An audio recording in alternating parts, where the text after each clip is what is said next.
Hi everybody, welcome back to the Always Smiling Faces podcast on the Gallowgateshots YouTube channel. Decker is on the water, still happy as ever.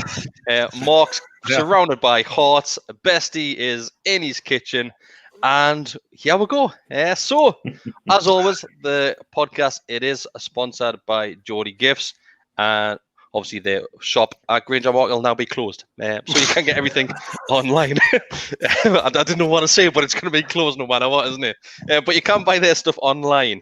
So if you go on geordiegifts.co.uk. And yeah. Some would argue it was essential shopping, like, to be fair. Well, yeah, it could be. It could be essential shopping, mate. But let's not talk too much about tears, okay? Because we'll all end up in tears. Well, I don't know what the crack is. So... We'll have to talk about Newcastle, mate. Exactly. So tonight, I arranged this, and it was really to be looking over the game at the weekend. But I think a lot's happened in the last 24 hours, where it's just going to be a bit of a free for all tonight. So as always, to be honest with you, not much change there. But yeah, lads, how are you doing? Happy New Year! Happy New Year! It's 2021. It is, mate. I think does Christmas and New Year feel like it's taken forever this year? No, not really for me. Not as long as I like.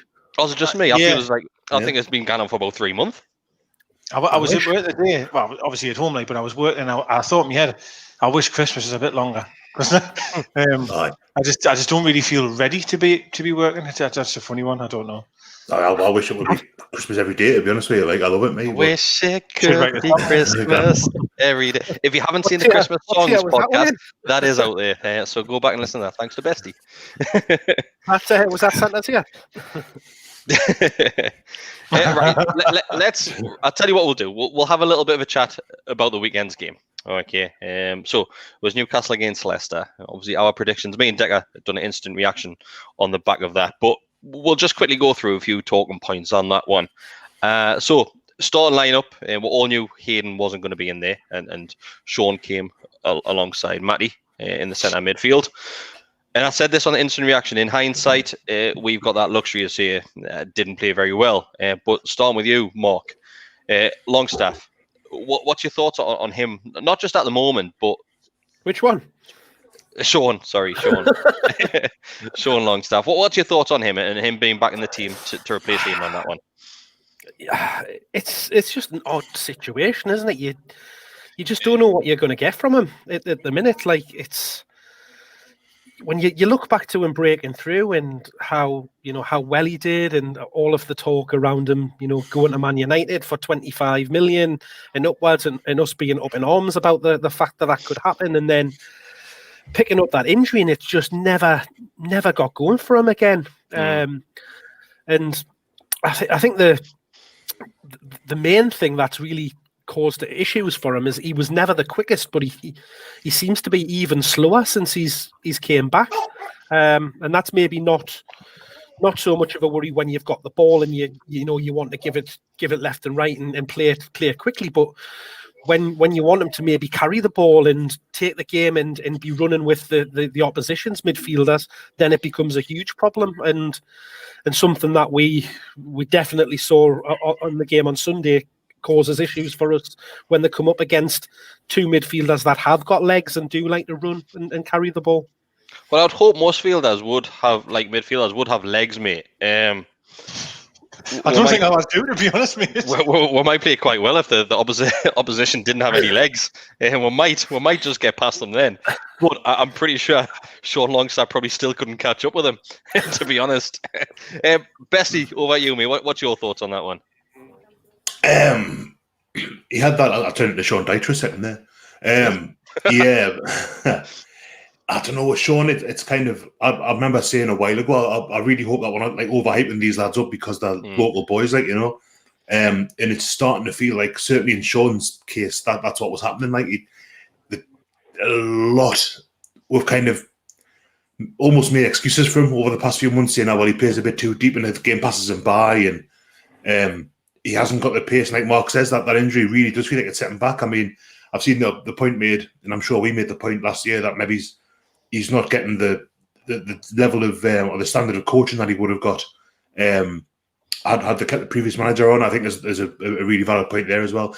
But it's a shame to see because I really want him to do well. I really want to see both. I mean, having two brothers, local lads in the middle of the park, is kind of it's kind of a bit of it's the old John Hall thing of the kind of 11 Geordies in the team, isn't it? You know, but it's just a bit of it's a shame to see. And I mean, would he benefit from going away on loan somewhere and kind of getting minutes in the Championship? Waiting kind of. You see players do that sometimes. I mean, how old's Sean now? He's not that young, is he really? I'm just having a look there, mate. No, 24, 25. He's 23. He's 23. He's young enough, but he's not a bairn, is he? So he's not, mate. So I think I'll go to you, Decker. Sending the likes of Sean Longstaff out on loan at the age of 23. If you're shifting players out at that age, is it going to be one that you're going to bring back and in the future to progress your team or not? Well, first of all, if we're loaning them out, great, we'll have no one left. Like we're literally, we just don't have anyone in that position. I mean, I'm not, we definitely can't be loaning them out. Like, but could we sell them and get someone better? Yes. I think it's now time to call what we're seeing, and I think Bessie made a good point just before there that you hope you're not giving them too much kind of credit. Because it's true, right? When he first came on the scene, we thought, well, the next Michael Carrick man, 50 million pound player, corner Man United. I mean? Well, he had only played what at that time, 7-8 games, maybe 10 at most. And for me now, you've seen. I know we're going to have to debate about the manager and all the rest of it, but I'm just saying what I'm saying. Like catchphrase, 18 months, 2 years, however long it's been, he's been terrible. We'll have the same conversation every time. He loses the ball too easily. Concedes goals because he's sloppy in possession, hasn't got the legs anymore. Be it the injury, maybe it is the injury that he got at West Ham, maybe it is. But the bottom line is, he ain't good enough. Sorry. To be fair to him, he does look better when he is in that slightly more advanced role. Like when we've seen him pushing that bit further up the pitch. In all honesty, we haven't seen a lot of that this season from him because he tends to be being played in that holding role alongside Hayden or Shelby or whoever he's dropping in there alongside. So I don't know, maybe it's not going to be doing him any favours playing in that midfield and that with the way we are playing, but we're not going to see the best out of him in the formation and in the role he's been asked to play.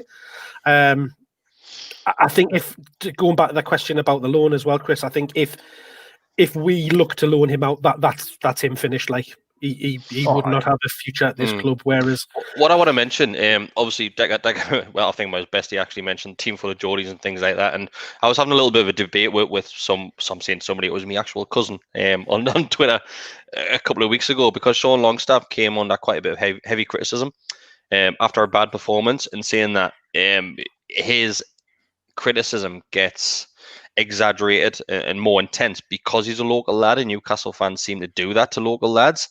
But as far as I'm concerned, I couldn't give a shit where he's born and which country he's from. He could be from Newcastle, he could be from New York. I don't really care. From Brazil, like Joe Linton. Exactly. If the performances aren't good enough, then as a fan base, we're going to call that out. Of course we are. And like Mark just said, the counter argument to that is we've got a £40 million striker who's from Brazil, nowhere near the River Tyne, and he gets a hell of a lot of criticism, and rightly so at times. So what is this thing with the local lad sort of thing? Why do I have to give the local lads that little bit leeway, Decker? I think, I don't know if I misread the question a bit there, but I feel like we do give them more time. Rolando Aarons was a local lad, and my heavens above, everyone banged on about him. Every single pre-season, this is going to be his year. This might be me being stupid, but if there is a local lad, I 100% probably will give them more of a chance if they start poorly. It's just honestly how I operate. Like, because of a local lad, you want them to do well. I'm not sure if Rolando Aarons was a local lad. Like, was he? Well, was he from North East? Came through the academy. He came through the academy though, didn't he? I'm not saying he was a born Geordie. Sorry, I didn't mean that. But like, I mean, like, place of birth is actually Kingston, Jamaica. Kingston Park, Jamaica.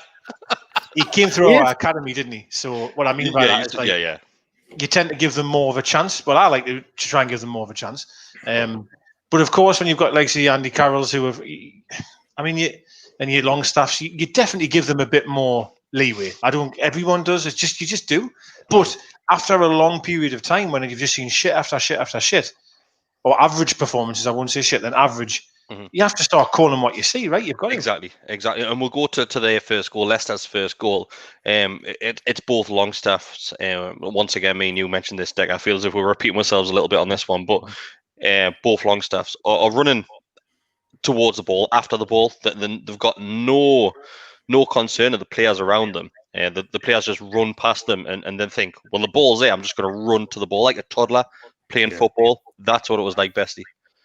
Yeah, there's a shot you can see from behind Maddison when he strikes it, and you can see Matty Longstaff's just gone far too deep into the box, like you say, chasing the ball. I wonder if maybe Fernandez might do a bit better as well when Vardy pops it past him. But that's a bit harsh because I mean it's Jamie Vardy, like, you know. But yeah, the time Maddison's got, like, as soon as the ball's pulled back to him, you can see what's going to happen. The bloke can strike the ball, and there's no one within 3-4 yards of him. And there's no doubt what to do about it. But yeah, he's being left. He's kind of, I noticed that he's kind of in that gap between defence and midfield where, like, it's a bit no man's land. We in the past, and even as far back as Pardew, would set up and you'd kind of know that which part of the pitch was being attacked was someone's responsibility. That's why when Tiote went on a mad one, or Colaccini would go on a mad one sometimes, it made such a difference to the shape of the defence because you could say, oh, he's out of place now. Like, they've got to compensate. And that's what happened. Like, Matty was just kind of, it was like the school kid's a perfect way to say it. Like, he just chased the ball, and I would assume Maddison was his man, and it is a good finish. Like, but both goals are fantastic finish. But it's a good finish. But at the same time, I would fancy any one of the four of us to put that away as well.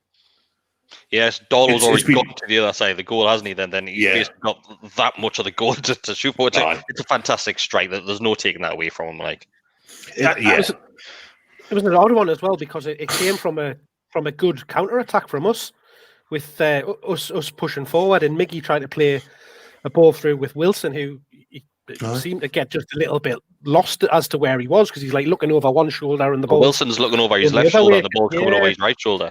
No, that's right. Like, God knows what happened there, but a little bit of lack of communication, and then there's just a quick ball out of there, and you know once they catch you on the counter attack, that's it. It's good night. But like Bestie said, I mean, Maddison caused us all sorts of problems just playing in that gap in between the lines, which we always get damage done. The third consecutive game against Newcastle United where he scored a goal, I want to say, at St James's Park. He scored that time. He scored one in the Premier League game. He scored one in the Cup game. Then obviously he scored one at the weekend. He's a very good player. Very good. I know we've just whacked Sean for a bit there. I mean, Matty running back. God, that was really poor, mind you. When you see Matty running back, he was beyond slow. I couldn't believe it. He's normally full of energy, mate, Decker, as well. It must just be too many games. Yeah. We're looking at what Bruce was saying about Matty Longstaff, the fact that he had lost weight and that he did really struggle. 3 games in a week, isn't it? I was surprised to see him play, if I'm being honest, but I appreciate Hayden was already suspended. But you're playing a lad, and I don't want to blame Bruce here. I'm just saying the situation. Like, he hasn't played football in a while, has he? It's been a good year or so where he hasn't really had and then you've played 3 games in a week. He must have been blown out his arse. But it clearly looked like when he was running anyway. I think the only thing is because obviously Leicester had 2 very athletic players in midfield, and if he put Shelvey in there, we get torn to bits. Whereas if he's thinking, you know, maybe Sean and Matty have got a bit of youth and a bit more running in the legs than Shelvey definitely has. So he drops them in there to try and, you know, combat that somewhat. Because you can imagine if he put Hendricks in there or Shelvey, it would have been bloody a massacre. Right, so moving on from the Longstaffs, we could speak for hours on end about the current situation with the Longstaffs. Another player who I want to focus on, like I said, that we would speak a little bit about this player on this podcast tonight, is Almiron. We've saw the good and the bad of Almiron. Obviously, he hit the scene, and on his debut, he obviously has a fantastic shot at goal, where it hits the post. If that had went in, could have been a whole different story for Almiron. He's always grafted his arse off. There's no denying that. He is a lively player, and he gives 110% every single game. I'll start with you, Decker. Are we starting to see Almiron fall back over now, where it's starting to go downhill for him under the current management and the current setup that we have? I would say he's never looked worse. And even when he wasn't scoring goals, there were sections of the crowd were giving him a bit of jip. But I would honestly say a large proportion could see the performances, the effort, the ability, if you like. Mm-hmm. I don't think I've seen him play as poorly over this stretch since he signed. I think we said on the instant reaction, going to you, Bestie, that Almiron looks like he's struggling to find position in that setup. He seems to be all over the field. Sometimes he's on the left, sometimes he's on the right, sometimes he's in the middle as number 10. It's just Almiron looks lost, and I think that's the probably best way to describe him right now. He looks lost in that starting 11. I think so. Yeah, I think when you look at he's seems to be coming from deep an awful lot. I know he's always had that kind of thing where he chases back and puts a lot of yards in, like defensively and whatnot. But when he picks the ball up, I don't know if it's just me noticing this now, or if it's just maybe I'm misinterpreting what I'm saying. But it feels like he's picking the ball up really deep. I mean, is he missing St. Maximin? Is this why Bruce didn't fancy him earlier in the season, perhaps? Because obviously there was a bit of noise about him not getting picked, wasn't there? It's something's not right at the minute. Like you would like to think that with Wilson, Almiron, St. Maximin when he's fit, we've got a pretty decent front three there that can kind of cause damage. I mean, we've kind of talked about what's Almiron's best position since he arrived. Is he a winger? Does he play through the middle? Is he number 10? And like you say, maybe he doesn't know either. Maybe he's trying to kind of find his way. So yeah, it's been. As Decker says, like before he got that goal against Palace, he'd been here a year nearly by that point, and he was. He's got so much more of his game away from goals that you kind of think, oh well, it doesn't really, like on paper, it doesn't look great, does it? No goals, no assists. But like away from that, he contributed so much to the team, and now it feels as if he is his head down. I mean, there's been a lot made about he doesn't smile as much anymore. Is that?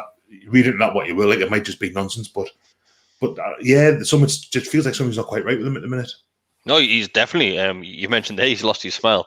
He's definitely not enjoying his time at the moment. We've always said he was that player that no matter what, he had a massive grin on his face. And looking right now, I think it might be in the Liverpool game where he sat on the bench.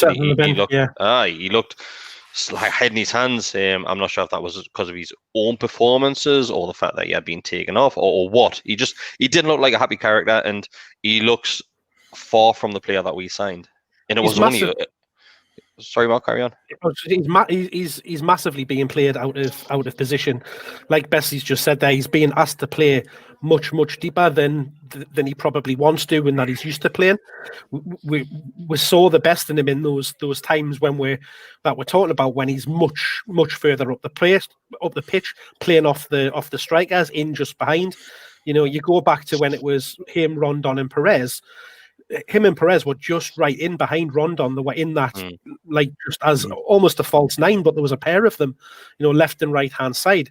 But like Bestie's saying, he's having to come right back into midfield, pick up the ball in the middle of our pitch or on the edge of our box, and then had to then try and carry it all the way up the other end of the pitch to get going and beat 7 or 8 men to get there. It's not doable. You know, regardless of how much energy he's got, the pace that he's got and stuff like that, if you're being asked to do that type of role that he is, when he just wants that freedom to play and get at them and be, you know, a good 20 yards further up the pitch, it's got to affect his confidence and affect his performances, and it's what we're seeing. And it has to be a result of Bruce and the way that he sets the team out, how he asks them to go out onto the pitch and perform, because we all know what Mickey's capable of doing. Get him up the pitch, give him the ball, and he'll run at defenders and he'll scare them. And that's when we see the best of them. I think sometimes Mickey is better without the ball, if you get where I'm coming from. There's a lot of time when he was first saw him sign where he was taking so many defenders out of the picture because they were too concerned about where he was going. Then that obviously opened the play up for the player with the ball running through in at goal and things like that. And we're just not seeing that anymore. Is it because, and I know he got a lot of criticism for doing this, but Almiron's agent actually came out and said that Almiron wants to play in a more possession-based football team. And rightly so, because I think if he was in that sort of team, then you would see the best of Almiron. Any player who's playing for Newcastle United right now, you're not going to see the best of them unless they're a defender or a goalkeeper. Yeah. I mean, there's no player can enjoy not having the ball. I don't think there's any player would like that. Just inviting pressure. I think someone just said it before there, which was a good point about when Almiron was going through a decent spell of form. We had Perez in the team. Obviously, we had Rondon at that point, but we had Perez anyways, a bit of a foil. And then when we had Saint on the pitch as well, when he was fit and able to play, it's another person for the opposition to worry about. Whereas if you look at our team now, within reason, the only threat from midfield is probably Almiron, really. That's all we've really got, because he's the only one that's got any pace. I mean, of course, Wilson's a threat. I understand that. But take him out of the equation being a striker, the only other player we have that I would, if I was the opposition, would say we need to watch him would be Almiron. Whereas if we had Saint, would that maybe take some players away and attention away from Almiron, which might give him more space? Who knows? But I suppose that's do you? But it's just another part of the puzzle where Newcastle United are lacking any form of creativity. And other than Saint, I haven't seen Saint for God knows how long. There's rumours, and I think you put on Instagram earlier that he's leaving France. I'm not sure where he's going. He might be going on a holiday somewhere else, or if he's coming back to Newcastle. God knows at the minute with Saint. There's no point in coming back now, is there, after the 8 o'clock news?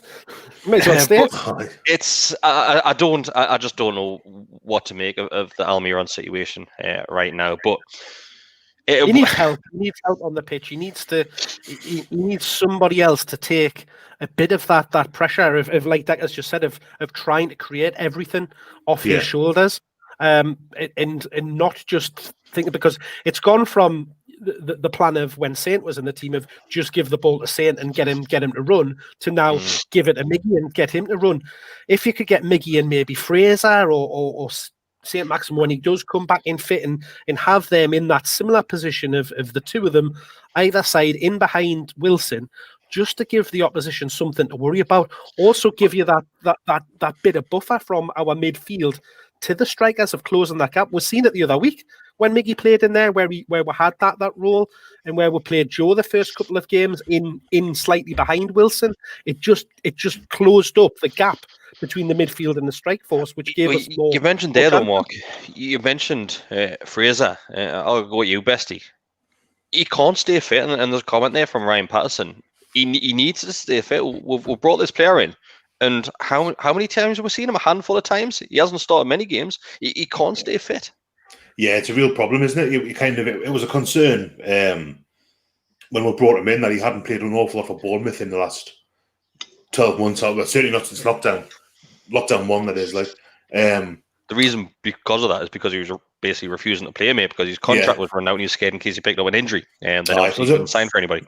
There was a few who did that one, and he was kind of one of the big ones, really. And since we got him, he's played most League Cup games, I'd say, maybe all of them. But we just haven't seen. I mean, what was the last league game that was someone playing? He didn't play against Liverpool, did he? Did he not play the cup game? He set up the goal for Wilson. He started a game not long ago. The last handful of games, he started a game. Yeah, he did. Then after that, it was announced that he was injured again. He had picked up another injury. Yeah, it's a concern. I mean, it's not the first time we've seen this either. I mean, with players in the past, we've had players that have kind of been on the verge of getting back in the team. You think, right, this is it now. He's going to hit the ground running, and it hasn't. You look back like Woodgate, Kieran Dyer had a bit of that about him.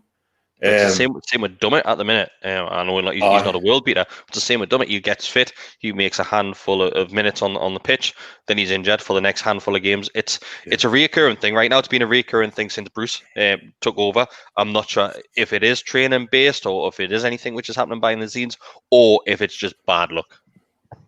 It's hard to say, isn't it? I mean, correlation doesn't necessarily imply causation. So just because it's happened when Bruce is taking over doesn't necessarily mean that it's his methods or whatever that's causing it. I'm sure I remember years ago we had an issue with when Graham Souness was, we had a lot of issues when Graham Souness was manager. But I think he was fixing players with a hammer. Well, I'm sure there was something mentioned about the standard of the training pitches at the time. That's right. Yeah, there were a lot of hamstring injuries that I seem to recall. It was, I think, So I mean, and obviously they're all having baths in like wheelie bins and inflatable pools at the minute. So are they? Is that a thing? You know, I don't know. I mean, it is a concern. Like, and obviously the more players, well, it's a stupid, obvious thing to say, but the more players that have injured, the worse things are. And obviously, when you've got COVID in the mix as well, and you've got like best players in France at the minute. But Isaac Hayden's had a rough time with it, and even though he's better now, who knows the long-term effects? It does affect people's lungs and their chests, and it's a concern. It is a concern. So Daryl's asked what's happening to the posh mics, lads? Besty's got his, so don't worry, Besty's got his. I was really rushed, so I got in about 30 seconds before we click go live. That's why mine's not yet. It's over there somewhere, but the mics are still there. I don't think that I could be also set his up, if I'm being honest. It was truthfully in the wrong bag, and I brought my bag downstairs, and it was the wrong one. And I wasn't going back up for it. So. Steve Bruce has donated £2 to the podcast. Thank you very much, Steve. He's also said, I'm playing 9 at the back next match and 3 in goal. I don't think we need 3 in goal. I think Carl Darlow is doing a fantastic job. Who's the next player who we're going to talk about? Darlow, once again, another decent performance from Darlow. And Dubravka's fit now. And over the last couple of weeks, I think the majority of it, it might have only been Decker that was saying Darlow needs to keep his place because of his current performances. And I think the other 3 of us were saying that your best goalkeeper has to start, and our best goalkeeper is Dubravka. Right now, I've changed sides of the fence, and I'm with Decker on this one. Darlow, there's no reason to drop him. There's no reason for Dubravka to come back into it. And so Darlow keeps his position until he messes up. Darlow keeps his position until he messes up. And until he messes up, that's like every player has every goalkeeper will have a bad game, and Darlow has done it at times where he'll come out and try and get the ball, and he needs about 50 yards away from it. He's closer to their goal than what he is to our ball. It'll happen. Darlow, I'm 99.9% certain he will lose that starting position to Dubravka at some point this season, but at this moment in time, Darlow has done nothing wrong. And we'll go to the goalkeepers union in Mr. Stephen Best, and massive critic of Darlow in the past, but I think even you have came to terms with he's played really well this season. He's played excellently, and there's a few kind of I wouldn't say warning signs or alarm bells necessarily, but keepers do make mistakes. Players make mistakes. It's just when a goalkeeper kind of puts a foot wrong, it's amplified because he's the last man, so likelihood is there's going to be a goal. And we've seen that one thing that concerns me with Darlow, and it has since the very start. He's a wonderful shot stopper. His decision making seems to be far better these days than it was. The Championship was when I really kind of set my opinion on him, I would say. His decision making seems excellent. Positioning still a little bit hit and miss. And one thing I had in mind on Sunday was, remember that one that was a ball over the top to Wilson, and Schmeichel came off his line about 35 yards or so and cleared it. Twice. He done it twice, mate. I don't think Darlow. Schmeichel's a particularly good goalkeeper, but that's one that if Darlow tried that, I think he would. We saw it at Cowra Road again in the Championship, so maybe it's 5 years ago, maybe it's been unfair, but it's a kind of thing. I think the difference between those, if you have a full shot of the pitch, I think at times you will see Darlow stand on the edge of his 6-yard box with the likes of Schmeichel. He's on the edge of his box every single time. We saw it the season where Perez lobbed him, where there's always that risk if we pick it up. But obviously, you're right what you're saying. Obviously, Schmeichel's dad had a form for that as well, but yeah. I can't remember. Digger, what was he called? Oh, Peter Schmeichel. My dad's Peter. My dad's Peter Schmeichel. My dad's Peter. He did it in that game as well, didn't he? Yeah, he did. He ran over the referee and he was going, my dad's Peter. Digger, over you mentioned the likes of Darlow. You've always said that he keeps his position. And like I said, I'm on the same side as you now, mate. I've came to terms that he's a decent keeper. He is a decent keeper. I think he's a fantastic number 2. That's for certain. He has to keep his position. What I am a bit worried about for himself is that he's going to have this sort of cloud hanging over him that when he does a mistake or has a poor game eventually, everyone's just going to be like, well, I get to go back in, shite. And then I don't think that's fair either. I think he needs to have a fair crack at it in terms of if he does a mistake, right, fair enough, you move on. Dubravka made plenty of mistakes as well, but also saved for plenty of times as well. I think if he does get dropped and goes back to number 2, I think he'll be off. 100% gone. Someone else will take it. And I don't blame him because he has done enough now to say, I am able to play for another team in the Premier League, 100%. No, yeah. He's not getting any younger either, is he? So that's That's got to. He's a lot older than what people realise. I'm sure he's in his late 20s. I'll double check for everyone. So Carl Darlow, he is 28. He's 30. Bloody hell, older than I think. He's 30. He turned 30 on the 8th of October. So happy birthday for October. How old's Dubravka? I bet you Dubravka's only about a year or two older. Yeah, 31, 32 years, I'm sure. So he's not a young pup anymore, even though he looks like it, because he's a handsome little bugger. His haircut. Let's talk about his haircut. Which Darlow haircut do you prefer, Mark? We'll go to you, our resident. I prefer his old one, like his quiff. It had more style to it. I prefer the Chava cut. He just looks like a West Raji now, doesn't he? I prefer the Chava cut. He's definitely began up the old Istanbul barbers for a Turkish fade on the sides and backs. It's because he can't get in Patrick Foster's boutique now with lockdown. That's what it is. So he's just having to go to the local short back and sides kebab shop. They're doing a fine job. He's absolutely beautiful. He's a beautiful man. Right. Good looking boy like he is.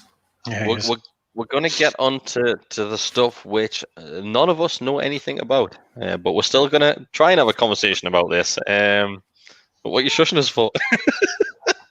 I'm assuming you're going to talk about the stuff that we can't talk about because it will be a conflict of interest to our employers. Yes. Oh, right. Yeah. So this is why I was late. I got held up at Premier League HQ. Tough shift at the Premier League today. What's happened there? Right. So in a nutshell, okay. If you have some concerns about current things which are going on behind the scenes, allegedly, because we haven't really seen much information in regards to that, about people threatening the Premier League with legal action. If you're not behind what they're saying, and if you don't agree with everything which they're doing, then you are getting paid by the Premier League. So, personally, I'm not... how do I say this politically? I want the best for Newcastle United. Of course I do. And anything that can happen in regards to a takeover, I want it to happen. But I've got major concerns about what's happening behind the scenes if social media is anything to go off. That's why I've got my concerns. And there's a lot of misleading information out there. But it doesn't mean I'm against anything which is happening. It just means I've got concerns. But if you have concerns and if you're quite wary of what's happening, apparently you're against a takeover and you're in the back pocket of the Premier League. So I tell you what, if my front door knocks now and that's a check from the Premier League, I'm gone, right? If the Premier League are handing me money to have an opinion about something, give me that money. I'll tell you that now. But I'm not employed by the Premier League. Nobody is employed by the Premier League. So that's what it's about.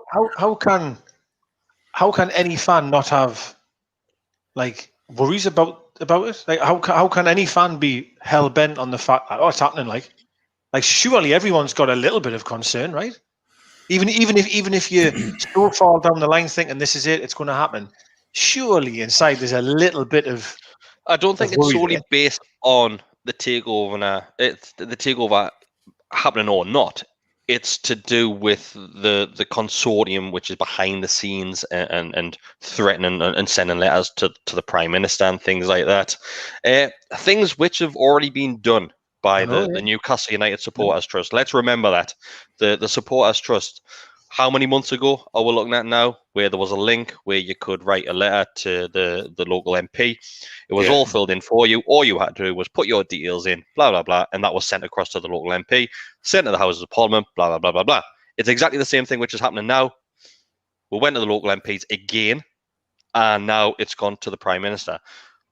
Boris fucking Johnson does not give a shit about Newcastle United or the Premier League.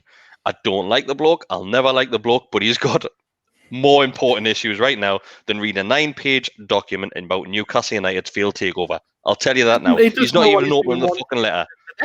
Never mind bloody what's going on with our takeover. He cannot decide whether the school should be open, whether they should be closed. He cannot decide whether we're in, out, shaking all about.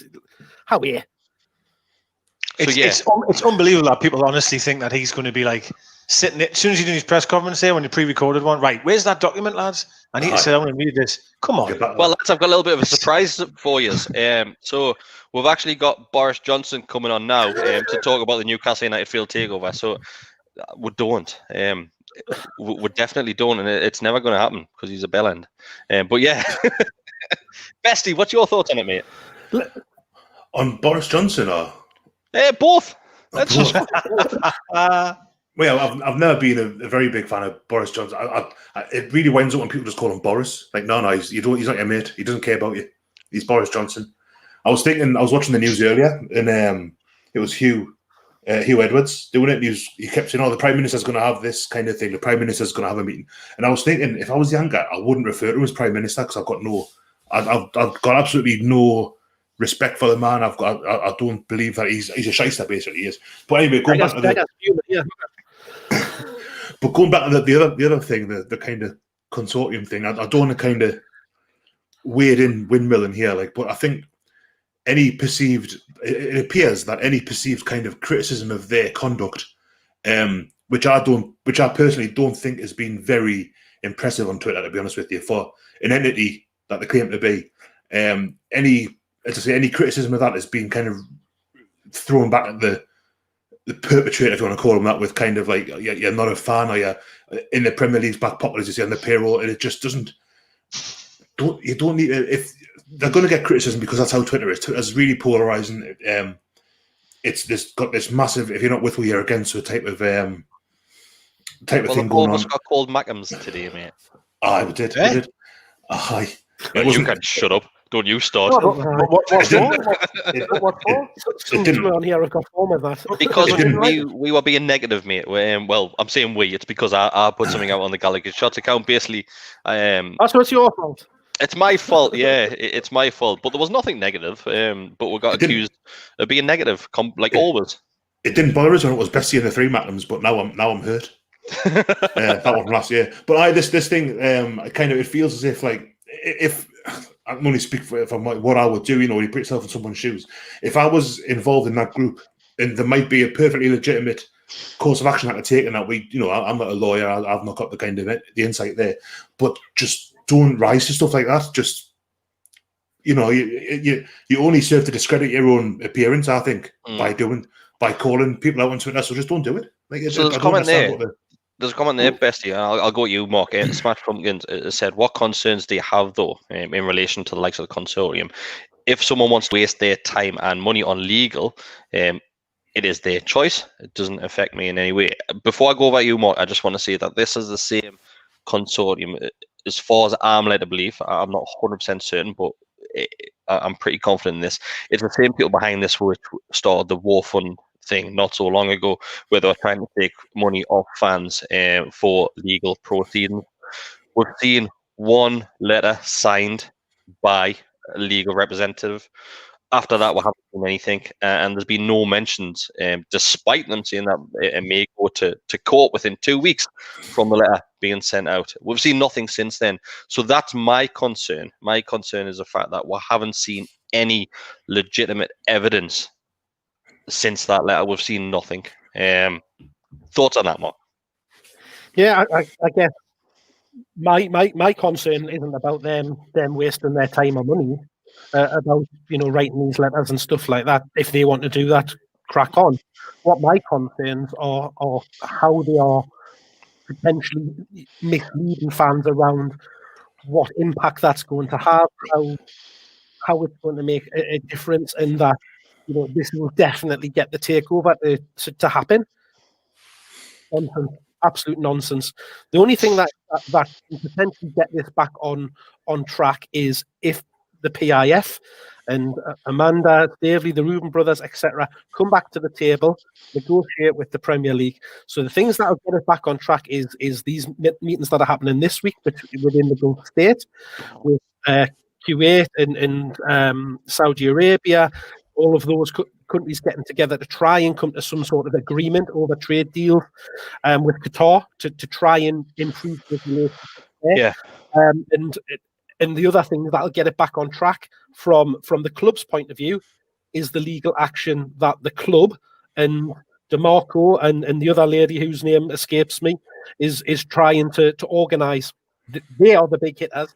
They are the ones that have got the money behind them. They are the ones that will make the difference. Well, they've got £17 million sat in there, mate, of what Ashley pocketed as a deposit for the field takeover. But Decker, I'll go to you, as always, on social media. It's becoming into a contest to see who can piss the furthest, see who can piss the highest, see who's got the biggest dick. It's the same sort of thing. Definitely not me, then. Obviously, we would win that, but it's just, as always, mate. It's one of those things. It's flexing muscles sort of thing, and I'm not sure about you, mate, but I'm bored of it. Thoroughly. I'm bored with everything, to be honest with you. But including me, Dick. But I think to be really honest, right? I was going to have a break from Twitter in the new year. That was my idea, and this might have just tipped us over. But there's just, I don't understand how it is so that opinion of, if you have any doubt, or you're like, we've been here before, and does it really mean what it's saying on that bit of paper? People are just on you immediately for having a negative opinion, as you've said, you don't want it to happen. And that couldn't be further from the truth. It's just, how many times have we been this far? Or not even, we've been further than this, in fairness. And you get your fingers burnt, you get all your hopes up. We all did. I did more than anyone, to be fair. And then it fell through. So please forgive us if I'm not going to get overly excited this time around. Do you know what I mean? I just want to put it out there. I don't want this to turn out to be a thing where it's us against them, because it's not the case. As a fan base, we should all be together on this. We should want the best for the club. But me wanting the best for the club is leaving it in the hands of a professional. And imagine if me and you three went and set something up to take on the Premier League. It's going to fail. It's going to end in tears, because I can't even do my job properly, never mind somebody else's job properly. So leave it to the professional. That's all I'm saying. And I think we all need to be a little bit more reserved and a little bit more patient, and take things for what they are. Listen to the things that you know. Listen to the evidence. Listen to everything which is out there in the public domain. It's very hard to take something on board where somebody says something like, "Well, I've got information on this." Well, why should I believe you when you're saying that? I could sit around now and say, "Well, I've got some information. I know what's happening, but I'm not telling you. You've just got to trust us." Let's not kid ourselves. We've been here at this time of year every year for the last 4 years. Mm-hmm. We've been in this situation where we get to January and we'll start talking about takeovers. Yeah, you're right. The best thing, though, it's a roundabout. The best thing, if you ignore obviously the whole transcript of the being documents and the email that was sent to the Premier League clubs was released through the Shields Gazette today, and we knew about this in April. We knew that this letter had gone out. We didn't know what it included. We had a rough idea, but we didn't know what was said in it. Now we do. That's not going to really have a huge impact on anything in regards to court proceedings, arbitration, whatever's going on. It's not going to have a huge impact. What we need to focus on now is on Wednesday is that meeting between the likes of Qatar, Saudi Arabia, which is happening, and it looks like all the big hitters are turning up. So the likes of the royals and the kings of these countries are turning up, and it looks like read Joe Biden was going to be there as well. Well, it looks like some agreement it will be happening. And there will be sort of the likes of the whole argument with piracy and things like that. It looks like that is going to be resolved. So for Newcastle United, that's only going to be a good thing in regards to a potential takeover. It doesn't mean that the takeover is going ahead. It may just mean that there may be a slight chance that PIF, Saudi Arabia, come back to the table and start the proceedings again. And that's what we all want at the end of the day. Yeah, it feels as if it's kind of one of the hurdles. I mean, I know we've been talking about this since, God, like I say, about a year ago now. And this kind of cooling of the waters, between Saudi and, well, it's MENA, isn't it? Middle East, whatever. Yeah. That's not too sure it is.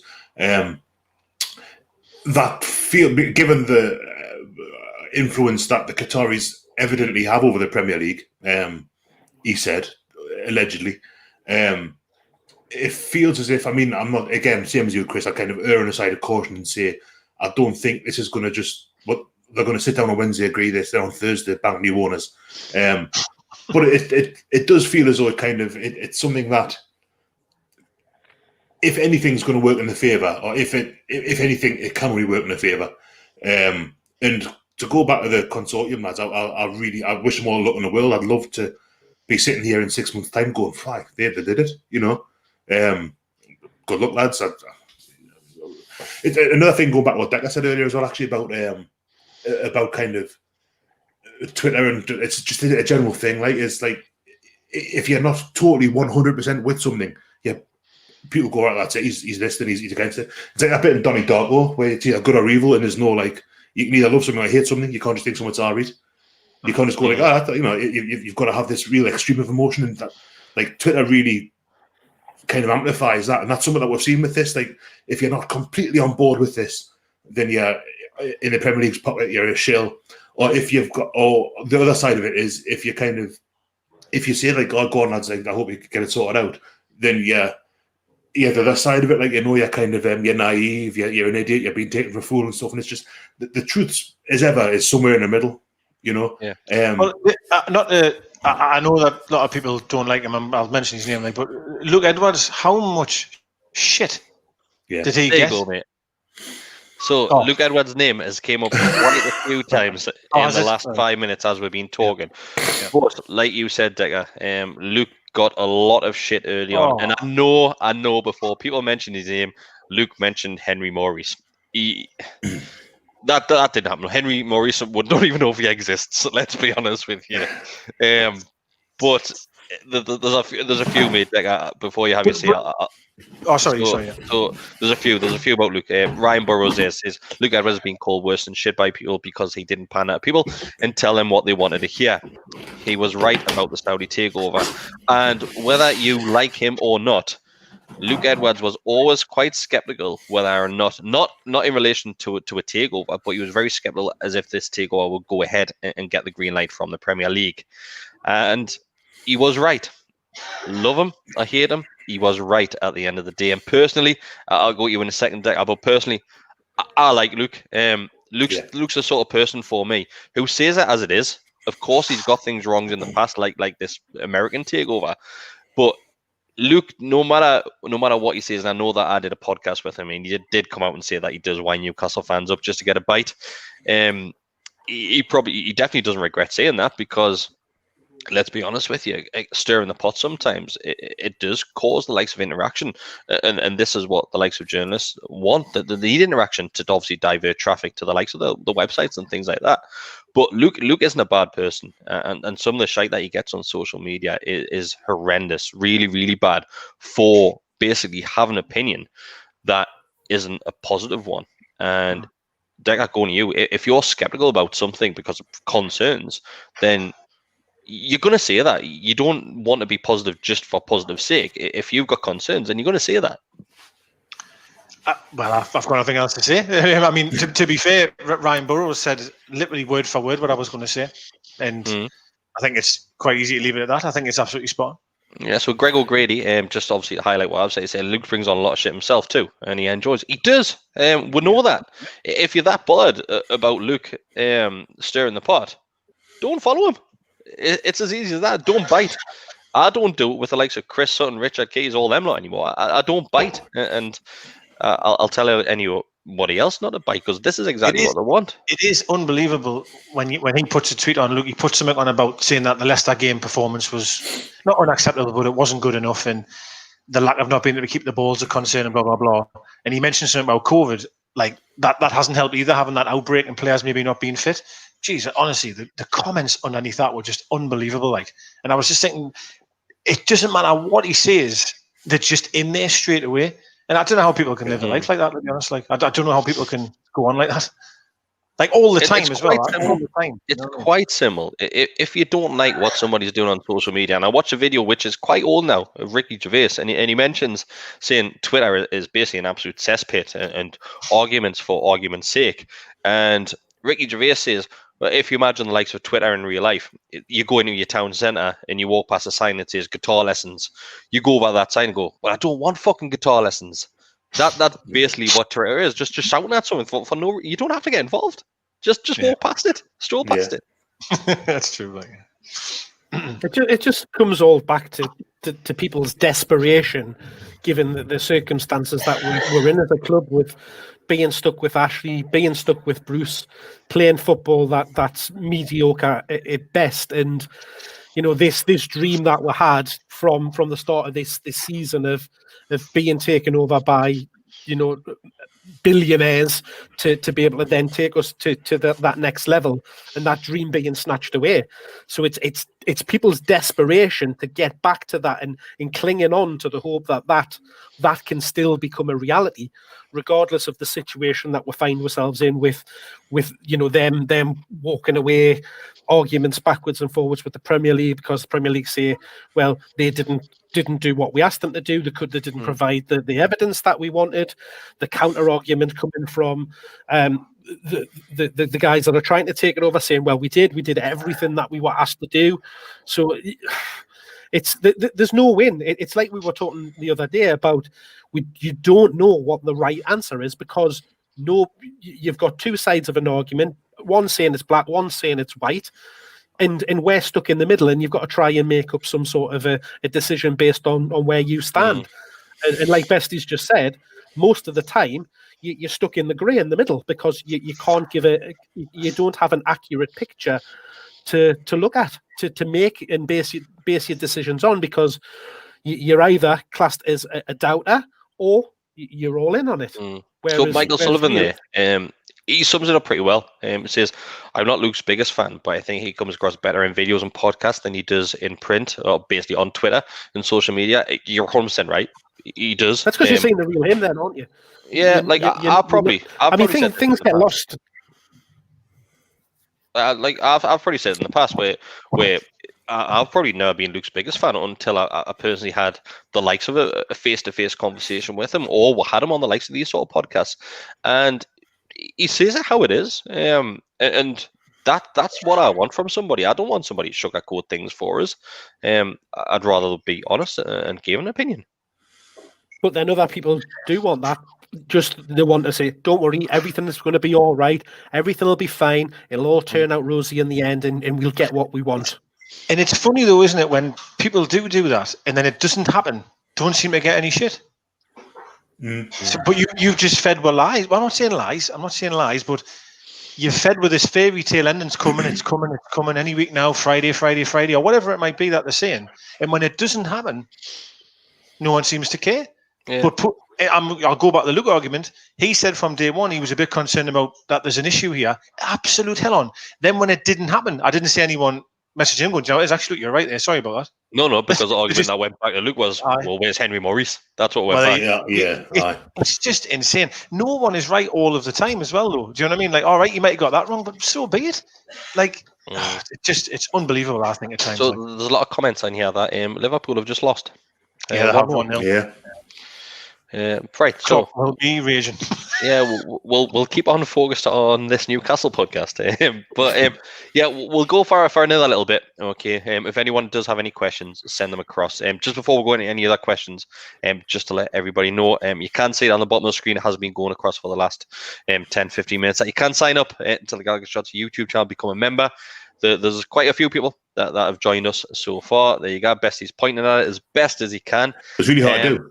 So yeah, you can sign up. It's $2.99 a month or $4.99 a month, and it gives you access to, well, basically early access to a lot of videos. We will be doing videos in the future. Will be members only chat. So obviously your comments will show up on screen that I have done there tonight. But yeah, thanks everyone that has signed up already.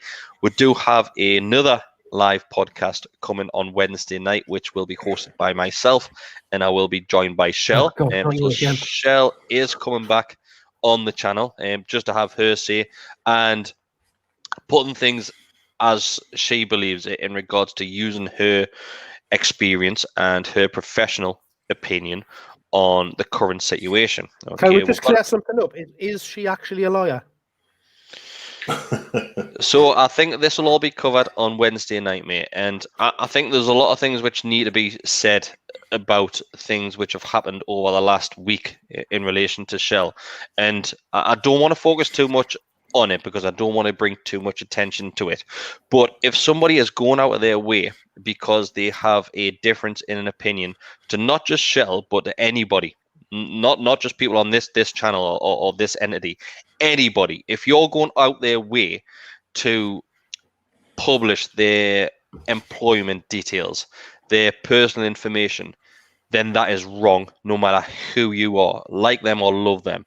That should not be done. You should not try to bring somebody down by posting the likes of their background. It's uncalled for. And I said this on social media. I didn't tag the person in it, but anyone that is interacting with posts, whether that's a retweet, a like, or comment on it, they're getting blocked. It doesn't. We're not standing for it. It's not on, and I'll leave it at that. But we will talk about that more on Wednesday with Shell, and hopefully she'll have a few things to say about that. But yeah, we digress, so we'll move on. And there's a lot of comments saying back in Shell. So yeah, Shell's a good lass. We'll mention this at the very start of things, and this is where a lot of the criticism came from, where people were saying, "Oh, Shell and Reese were misleading fans." They weren't.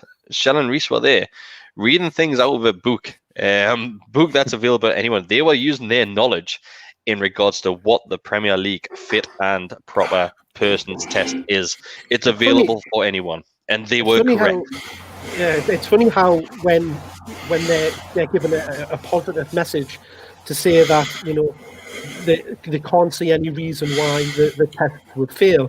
They can't see why there might be any issues. Everything that we're seeing would prompt the what on earth scanning on them with that sound in the background. Someone's breathing like a baby. I think it's Bestie. I've just had to mute him. I think it's Bestie. Scratching my beard. No, it was just like someone really like heavy breathing. Is your washing machine on by any chance? I thought he put some sort of alternative movie on there for a minute or something. In the I was like, I was waiting for a couple of seconds thinking, right, what's going to happen here? Is it going to stop? But was keep going. I think it's changed the audio. I think it's went to his laptop now.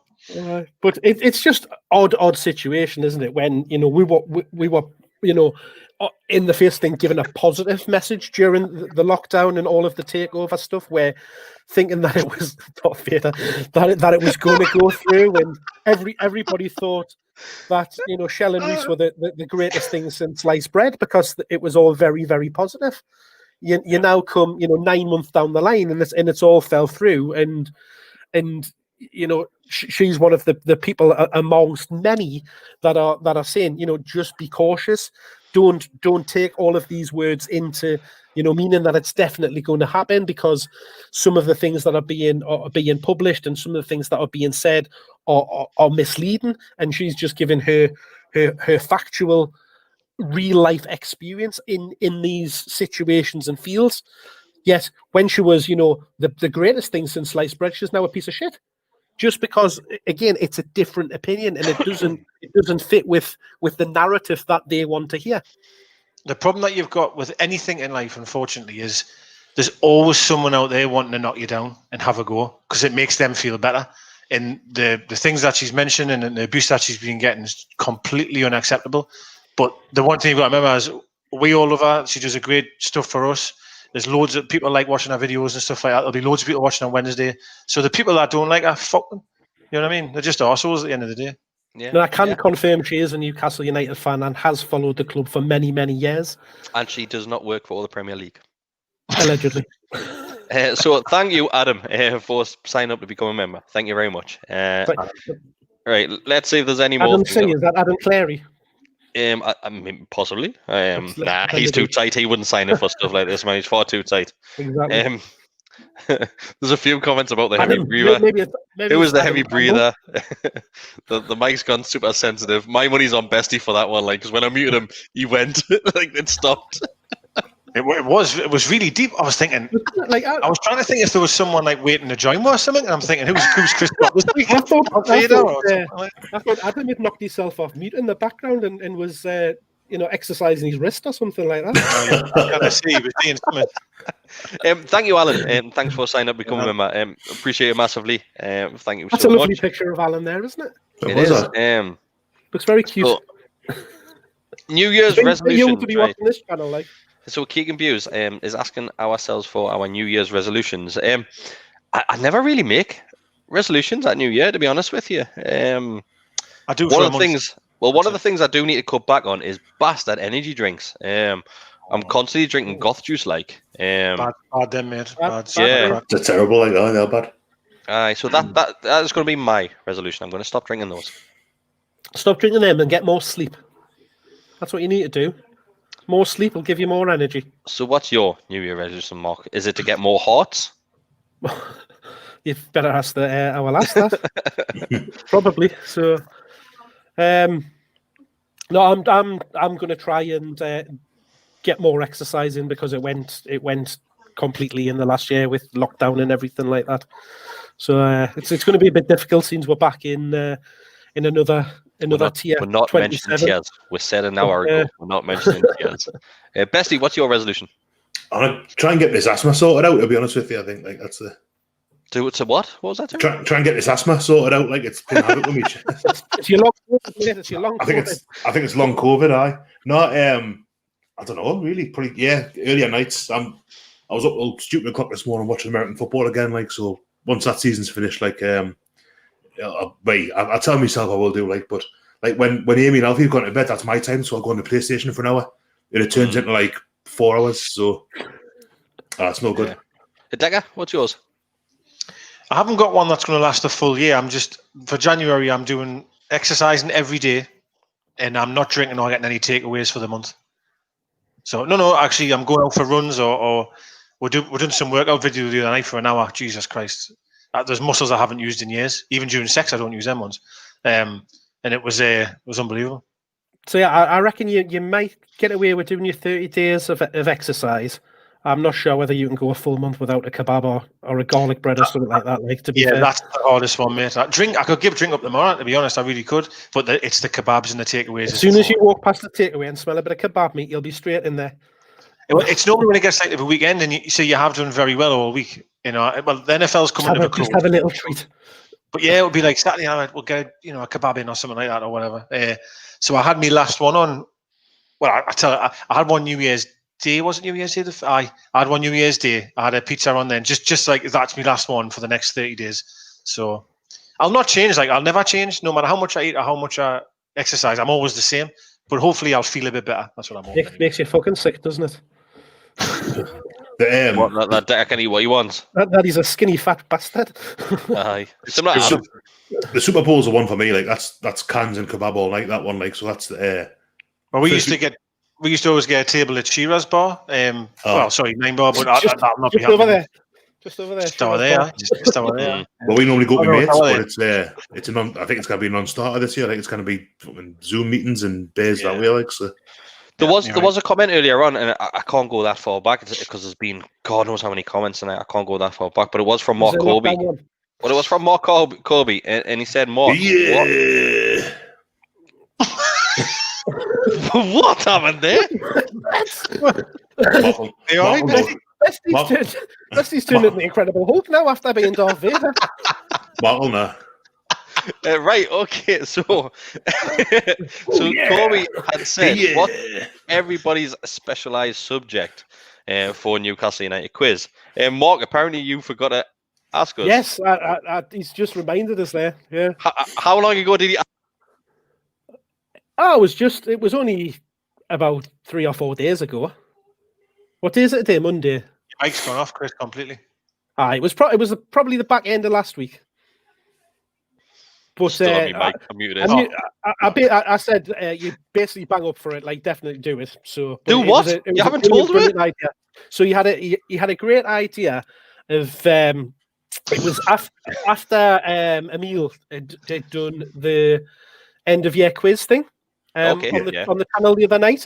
So I was having a chat with him, and he was like, "Oh, we could do the Always Smiling Faces lads do a mastermind quiz." Where you have your own specialist subject, and you get asked a load of questions, and you get points for that, and then you basically go head to head in a question to see who comes out the winner. And I said, Bestie will win it, like without a doubt. I'm telling you now, I'll be bottom of that pile. I can't even remember the games from last season. I can't even remember them at the start of this season. Yeah, man, I'll tell you what, you'll you've got definitely Saving Private Ryan over here. I've got when Nathan's. we played Southampton, you'll definitely get that game. Do you mean Crystal Palace? Exactly. Exactly. I'll tell you one thing, Mark. You said best you'll win that. I did a quiz at in 9 Bar a couple of years ago. Now was when the Flags. The Flags one. It was me, Taylor, Mark, and Brian. Mark's mate. Right, I say Brian. I've been going to the game with Brian for years as well. And like, I've somehow got this reputation as someone who's a bit of a kind of who knows like a lot. And Mark's absolutely incredible. Like, oh, you're ridiculous. I might have got about 1 or 2 questions. It was like sitting watching Only Connect. When you get one, you think, yeah, I've done it here. Like, Mark was absolutely unbelievable. Mate, it's ridiculous. Such knowledge on that bloke. Like, there'll be questions, right? There'll be questions like Newcastle United played Leicester in 1992.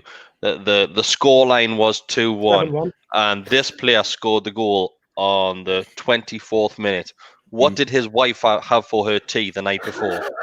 And Mark would know it. Like, I think it was prawn linguine. Yeah, he is like an encyclopedia of knowledge. Like, it's ridiculous how much he knows. But yeah, I thought that was a banging idea from him. And I tell you what. Well up for it.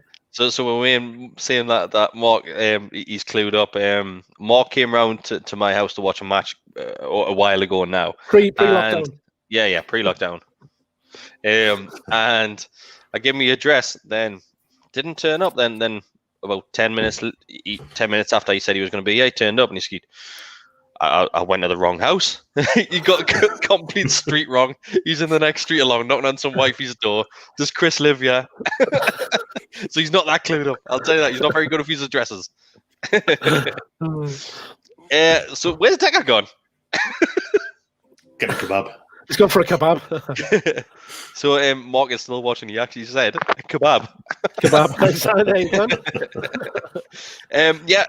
I'm going to wrap it up now, lads. We've been going for just over an hour, unless there's anything else which you want to say. I want to say, before anything else, everyone would have noticed that Emil has decided to leave the Gallowgateshots YouTube channel. And personally, I just want to thank Emil for everything which he's done over the last couple of years, especially the fan cams. Absolutely fantastic with the fan cams and what he did. And I think Emil turned the likes of fan cams from an embarrassment in the lots of football teams to something which is quite entertaining. And I hope one day Emil will come back. But yeah, he's gone for the time being. But fingers crossed he will make a return sometime in the future before somebody else steals him. But thanks, Emil. I reckon he just couldn't be asked to do a trolley push. That is probably true. To be fair to him, he did more in that one trolley push than Decker's done in 2. I knew that was coming. I was waiting for it. I carried a flag. Anything else? Mark, that was the worst accent I've ever heard in my life. But anything else but you was last one to say? What was it?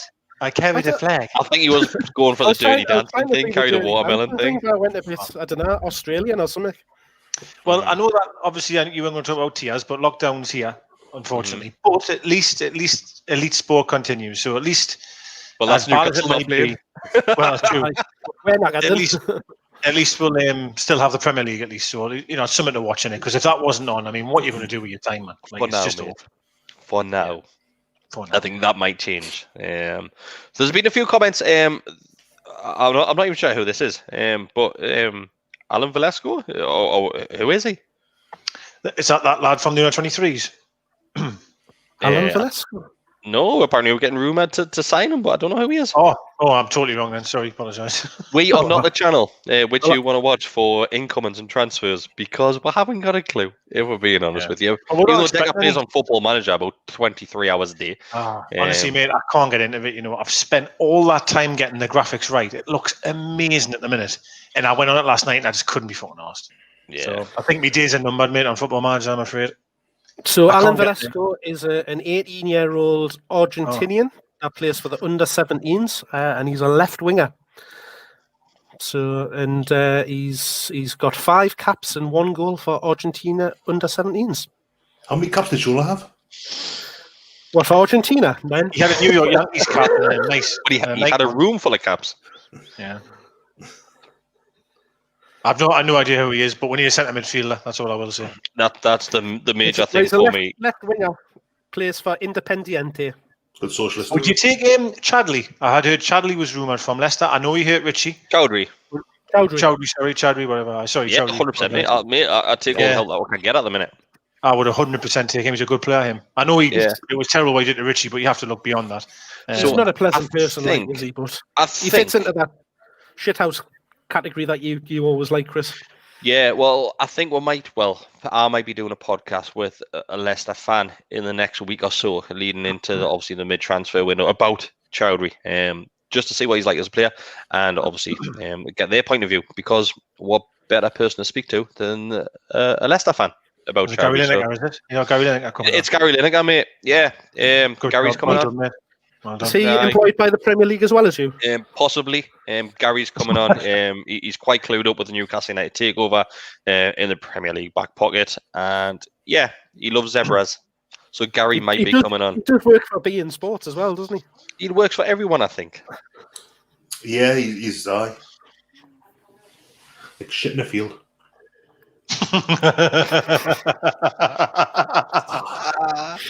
I wasn't going to swear tonight and all. Unusual analogy. That was too bestie, and I'm That's pretty sure there was one before that. That was his New Year's resolution. He wasn't going to swear on the podcast. Nice. Blew it. Come on, yeah, and it's blown straight away, isn't it? Yeah. So I tell you what, right? If there's another member in the next 5 minutes, we'll go for another 10 after that. Okay. So it happens every week. Okay, but if there's another sign up in the next 5 minutes, or even another donate with £2, we'll go for another 10 minutes. I seen Daryl said Stone Cold Sign Language. Daryl, you'll still be listening. Have you done that, mate? Yeah. Have you watched? I'm just telling you. Watch Austin's interview with Undertaker, the most recent one on the Broken Skull sessions. It's incredible, absolutely incredible. So well, Daryl's actually replied to you, mate, and he says, lads, I think the Premier League have buggered up my pay. You got the number for HR? if you just want to call HR, she'll be able to help you out. Give her a call. Amy from the PR. She'll sort it, no bother. She can sort all sorts of problems out, that lass. Oh, wow.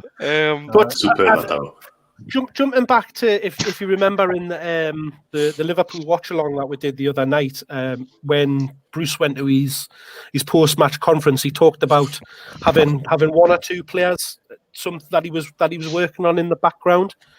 So do we think that one of them's definitely Chowdhury? What do we think about this other one? It's hard to say, isn't it? It's been so quiet. I think it's been very quiet anyway. And the Chowdhury ones, it almost seemed that we've been offered him. That was sort of the reports I was seeing. It wasn't saying we're looking for him. It was almost he's been sort of offered to us. There'll probably only be loan deals as well, I would imagine. Both signings of what you've mentioned there. I don't know. I definitely think one of them. I'm praying as a centre midfielder. I really, really am. And I do. I feel like we need a fullback. I feel like we need cover maybe at left back, to be honest, because I don't feel personally comfortable with Richie there all the time, and I do not feel comfortable with Lewis being there. And that's nothing against Richie. Richie's passion's there, his aggression's there, he's tenacious, but it's just not his position, is it? It's just not his position. But we've got three, I guess, in the sense of Dummett include, so we might not go for that position. Like there was talk at the weekend of Perez, wasn't there, briefly? I think that was just basically a headline that had been got misconstrued, wasn't it? If that he was, looking forward to coming back to Newcastle and stuff like that. Friends. And seeing all friends, and it was like I talk about Perez, Yeah. So it has been noticed by a lot of people, Steven. not just our fans, but Leicester fans. Yeah, but Leicester fans as well. Perez has been mentioned Newcastle United quite a bit over the last handful of weeks. He's not getting his game for Leicester. Has he saw opportunity where there may be a chance where he could come back to Newcastle United? Is that the case? But yeah. But thank you, Stephen. Stephen signed up, so we're going to go for another 10 minutes. Thanks, Stephen. Thanks, Stephen. Yeah. Perez, just makes my joke later. a nice easy one for you. Just a yes or no on this one. Perez, do you take him back? Start with you, Decker. Yes or no? Maybe I'll give you a sentence. Come to you last. Yeah. Okay. Bestie. Yeah. Yeah? Definitely. Mark? I'm going to have to say yes, as much as it pains us. It's an awkward one because you would think that he could come in and improve things, but it's the right time of season for him to do it because he normally starts playing in January, February time, doesn't he? That's true. His normal time where he starts to pick up his performances. So it could work, but equally it's that whole thing of going back to a club and for a second bite of the cherry, and is it ever as successful? There's not many players that you can look at and say that it's worked out for them. It's taken Carroll over a bloody year to get back on the court, the score sheet of being at the club for us at the weekend, and hasn't put the world alight. Before that, Beardsley, I think, is maybe the only one that I can really think that of somebody that's ever came back and done good things. Nobby, yeah, good shout. I don't know. I would. I'd have to say yes, and the reason why I'm saying yes is because it's a loan. It would be a loan because I don't think I didn't really like him that much when he was here. To be honest with you, I didn't hate him. I just didn't like him that much. But I think on loan, with bearing in mind what we have at the club, yes, take Chowdhury and him, then take them both, and that might fill a few gaps.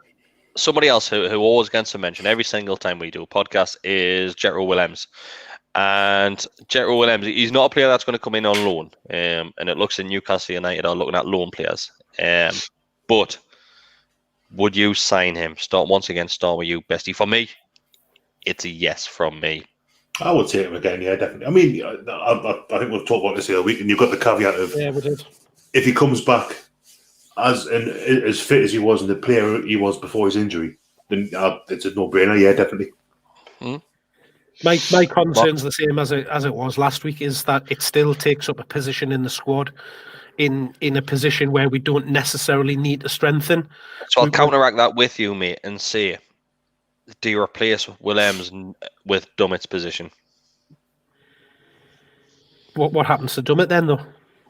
No squad number. I think you said ship him out. Yeah, he's back. He's back fit again. He's been appearing on the bench and stuff like that. So he's definitely back in contention.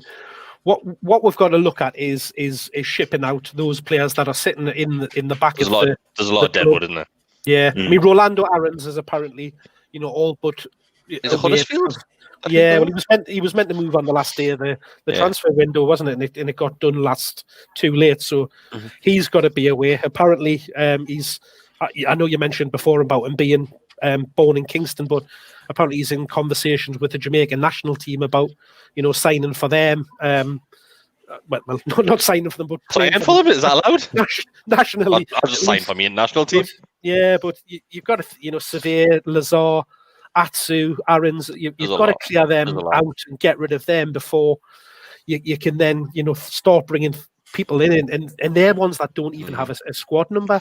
So before we move over to you, Decker, I just want to say thank you to Subterranean Music, who's also became a member in the last few months, so thank you very much. So Decker, thoughts on Willems for you, mate? Right, so the positives are he's a free transfer. I can imagine his wage being pretty reasonable, if not amazing. No, I think it'll be okay. I really do. Free transfers always demand quite a big signing on fee, don't they, and wages? Maybe, but I don't know how many teams are knocking down the door to get him at this minute in time. So I don't know. That's true. But I think it comes back to the squad in terms of how many positions we've got available, I would probably say no. So you keep Dummett squad position over Willems. Yeah, probably. He gives you more cover options, doesn't he? We know he can slip in it on the left side of the centre back. He can play in that left hand side left back position. So I don't think we need any more cover at centre back, to be honest with you, mate. To be honest, I'm a little worried about these Clark rumours. Like these Clark rumours to Palace have been doing a bit of a rounds today again. which that's. Well, he's out of contract, isn't he? In the summer, there's him, Share, and he's out of contract, and I could probably understand that if he was like born and bred around that neck of the woods. But is he not from the Midlands, Clark? Or is he Cockney? He's Irish. He's Irish, but it's like how Matt Ritchie's Scottish. He's not Scottish. Yeah. Well, I don't think it matters. Personally, I don't think it matters where he plays in the country. I just think we're so shit, and I just feel like I'm not saying Palace are any great shakes either, but he might just feel like what it is. I'm just thinking like towards the end of his career. I might think like if it was it is towards the end of his career, and they like to a lot of players like to obviously either go for that last final paycheck, a big one, which Palace may offer him, or a lot of them like to go back to the area which they grew up in, the family are. We've just seen it with Carol, with ourselves. So yeah, I'm not really sure. Another question which has been sent in. Harrow, London. Oh, so he is a Cockney. All right, well you can go down both. So Anthony Blackett says, "Will you ever do a FIFA career mode?" We have done. We used to do one. So Aaron used to do that for us, and we signed Clark to come in and do this for us. He hasn't done a single one yet. So Clark is running the Instagram page. But yes, I would love to do FIFA videos. Of course I would. They went down well the last time we did them. But we need somebody that can come in, do them well, that is comfortable in front of camera, and that can edit their own videos, all free of charge. And there's nobody knocking our door down because we don't have the time to do it. That's the problem. I've always wanted to do it because I like all that type of shit, but I can't edit. I can't fucking dig out. So all I can do is play the game badly. That's all I can do. So, and I ain't got the time either. Right, I'm going to wrap it up, lads. So, as always, thanks very much for joining tonight, and thanks for everyone that signed up. Thanks for everyone that's watched it. Thanks for everyone that's commented throughout tonight. There's been, I think this is the most comments we've ever had. There's been hundreds of comments in there tonight. So thanks to everyone that has interacted with us, and I'll see you on Wednesday night, and I'm sure these three lads will pop up at some point over the next week. Obviously, we'll have another live recording on Monday night. Sheffield United's first win. We'll be reaction for Sheffield United's first win in the Premier League this season. Yeah, I guarantee they'll do a derby against it. That season when Derby was the worst team ever and they took 4 points off us. You can see it coming. As always, Newcastle United never look like winning a game, so yes, you can see it coming. So yeah, we might have a new manager by then. We definitely won't. Thank you very much. Joey Barton is not coming to Newcastle United. Thanks very much, and I'll see you next week. Come on, Joey.